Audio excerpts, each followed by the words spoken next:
Коомдук биринчи каналдын телегүзөт көрсөтүүсүнүн чыгармачыл тобунун Нарын облусуна болгон иш сапарын мындан мурдагы 3 эфирден бери көрүп келе жатасыздар. Анда мас болуп мушташ чыгарган балдар, биздин операторду тепкен балдар жана башка ызы чуу жагдайларды көрө алдыңыздар. Эгерде убактыңыз жетпей эфирди кое берген болсоңуз, интернеттеги YouTube порталынан телегүзөт каналы аркылуу азыр таап кайра көрсөңүз болот. Деги эле Нарын облусуна болгон иш сапарыбызда ызы чуу жагдайларга караганда мыйзамды сыйлап, өзү мыйзам чегинен ашык басканын моюнга алган айдоочулар арбын болуп чыкты. Алгач сөздү Ат башы районунан баштай турган болсок, бир дагы мас абалында унаа айдаган айдоочу кармалган жок. Рас, документтин унутуп калган же коопсуздук курун тагынбай койгон жана жолдун токтогонго болбой турган жерине унааларын токтотуп койгондор гана кездешти. Бирок бардыгы инспекторлор менен бир пикирде болушуп, жазылган протокол менен макул болуп жатышты. Саламатсызбы, инспектор, андай чакчыкпайт экен. Бияқта 327 минут болот. Ооба, могу запишем. Калпы от. От албай калды. Бул жерге токтош керек да. Айдоого паспорт картасы бериңиз.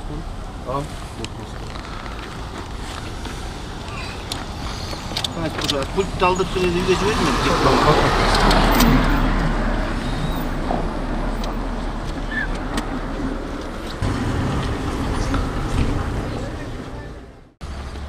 Знак көрмөйт го жок. Маршруттар жан. Жақтан келдіңіз бе? Ким жака? Жолдун аркасы. Жоқ, бияғы өстіп. Карасаңыз, бул жака кайрылбайт деп турат туурабы? Жолдун жака. Сіз светофорду айтып атасыз бе? Жолдун нарагында знак турат, макул. Стойка менен жерде турбайбызбы? Ары карап турбайбы? Жолдун оң тарабында. Мисалы, сіз келип атасыз ба? Келип атасызбы, мына жерде знак турат. Ошону эмне керек? Мына турбайт. Светофордун биягында, маршрутканын жанында. 327 минут.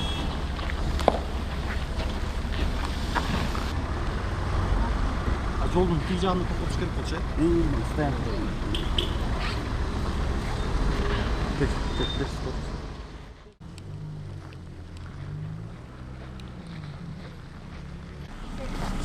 Протокол жазуунун негизин айтпашпы?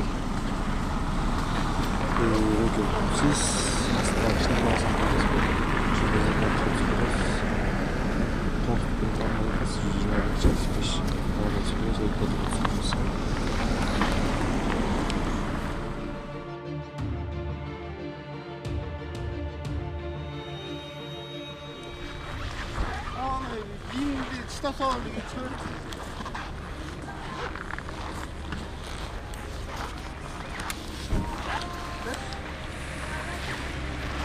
Тех паспорттун жанында анан. Алды эле.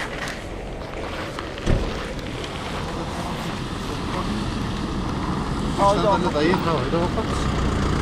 Сен мыйзамда каралган таба жок. Кайдан болбойт. Ой, аны түшүнөм айтып. Стоянка токтотуп.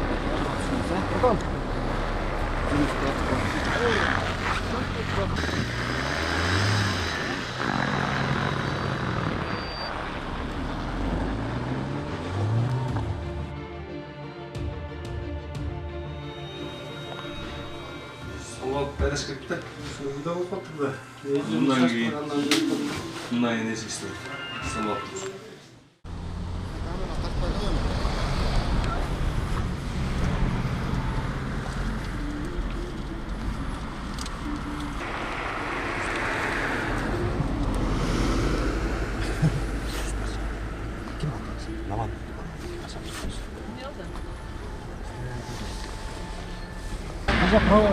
Қазір айтып кетпей.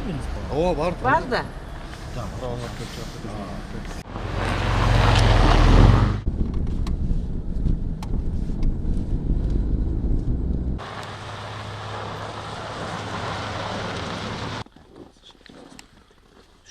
Не деп жазайын? Айдоочулук көлүк каякта? Көлүгүм үйдө деп эле жазып коюнчу.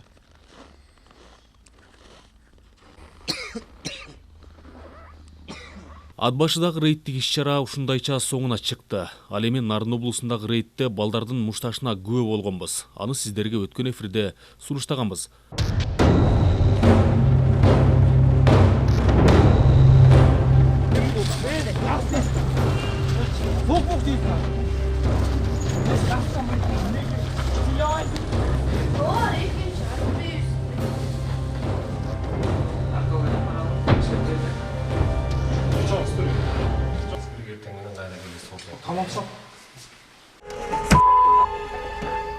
Ал эми рейд боюнча Кочкор районуна келе турган болсок, өткөн эфирибизде көрсөткөндөй, операторыбызды бейбаш балдар тээп кеткен эле.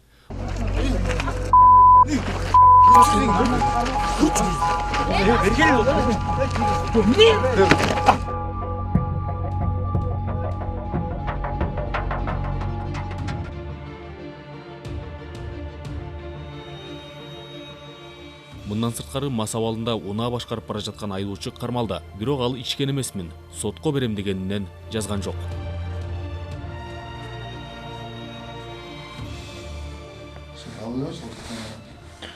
Неге турасыңыз жұмыс ушундай? Жұмышты эле бар мыйсы болгон. Мен тура эмес кылып атам. Тура эмес кылып атасың. Мисалы. Ал эле болчу. Жабыл, болунда. Болунда көчөт. Болунда. Окшош. Копиясын алгам. Жок, ошо бул копия менде калат, бул копия сизге кетет. Ошон үчүн сизге болду.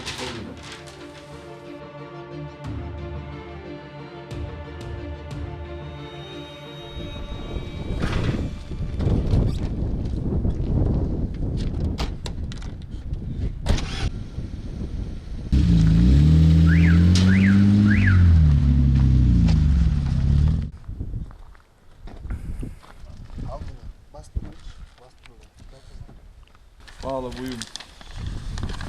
Айдоочу наркологиялык борборунан эле жогорудагы нааразычылыгын билдирип жаткан. Инспекторлор унаасын айып короосуна алып келгенде да жол тескөөчүсүнөн канча күндүн ичинде сотко даттануу берсем болот деп сурады. Бирок ал бардык тийиштүү процесстерден өтүп, мыйзамдуу талаптарга баш ийүү менен мамиле кылды. Канча күнүн ичинде обжалование жетишет болот. Канча? 15 күндүн ичинде кетишет болот.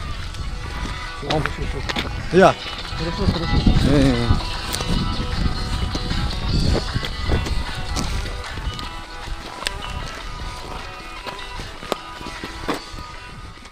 Кочкор районунда мындан сырткары документтери жайында эмес бир канча айдоочуга дагы административдик айыптар түзүлдү.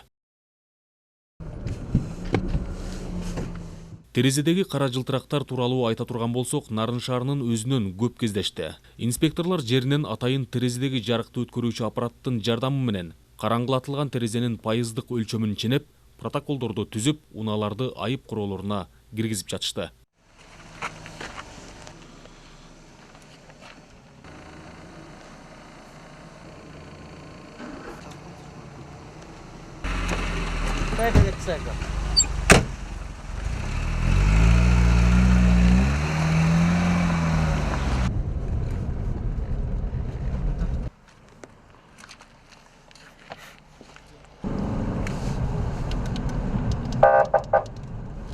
Dört 28 ondan topla.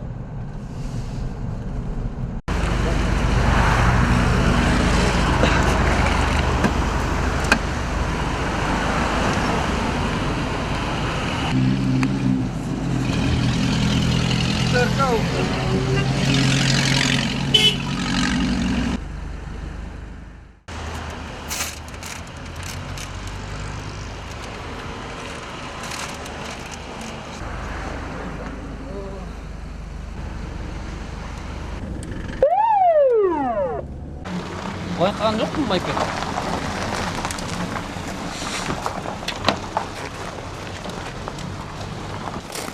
Камера көчөп калган. Жок жок. Барбы? Жок өзүм.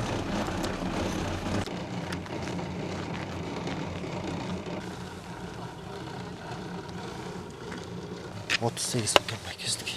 38. Не болуш керек? Bizga 70'ten öyle olmuş kek. 70'ten öydü? Bizde tandırakat бар турбайбы, чаптап турбайбы экен.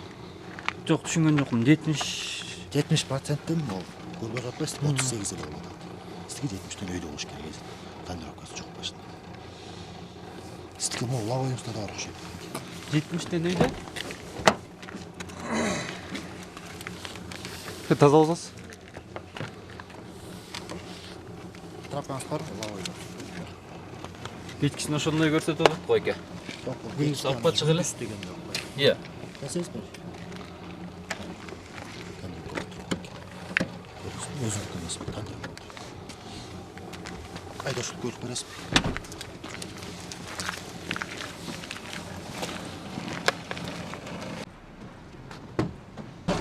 Тосуп аткан экен деп. Ошо точно алып Жоқ. кетті әке. Ошо жүзін айтып отса саған байқойсың. Койчу да. Камера Должен жүздү айтпачы. Кантип светофор өйдө жактан акырын келип бустун артында келатсам мен кантип өтөйм? Бусту тостуңар го. Чыга алсам не болот? Дос өзүң камеранын көзүнчө карап туруп айтып койчу өзүң эле. Жүз менен келатасың деп. Катуу келат. Кел эркек жагууңу берип койчу. Мен айтайын өзүм. Мени Жүз деген эме катуу келатасың. бустун артында келаткан киши катуу келип.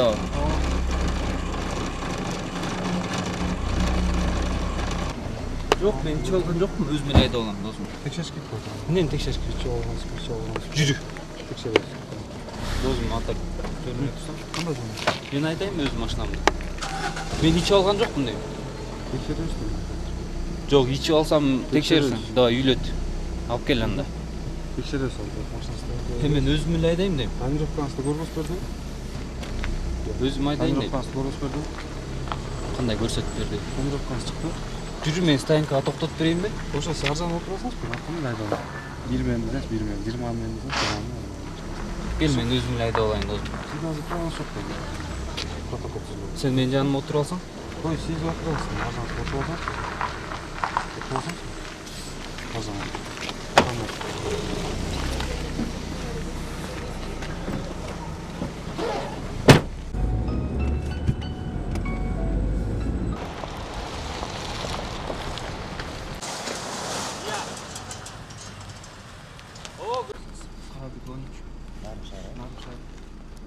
Жол тескөөчүлөрү айдоочуларды тосуп текшерип эле тим болбостон кышкы убак болгон үчүн дөңгөлөктөрдү жакшы кароону, жолдо аралыкты сактап айдоону эскертип турушту. Ушуну менен биздин Нарын облусуна болгон иш сапарыбыз соңуна чыкты.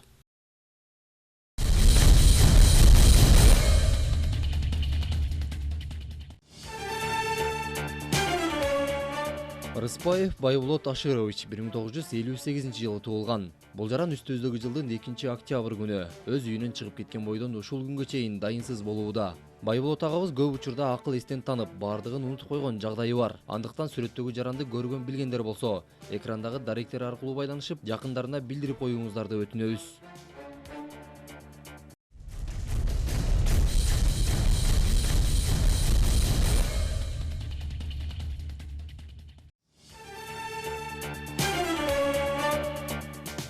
Сыдыкова Минакуль 1956-жылы туулган. Бүгүнкү күндө жүрөк оорусуна чалдыгып, ак халатчандардын көзөмөлүндө. Тактап айтканда, жүрөктүн 2 түтүгүн алмаштыруу керек. Бирок бул үчүн 180 000 сом талап кылынып жатат. Бейтаттын жакындарынан мындай акча каражаты жок болуп жаткандыктан, кайрымдуу мекендештерден жардам сурайт. Андыктан кайдыгер карабай, жардамга кол суна турган жарандар болсо, экрандагы даректер аркылуу байланышып, көмөк көрсөтүүңүздөрдү өтүнөбүз.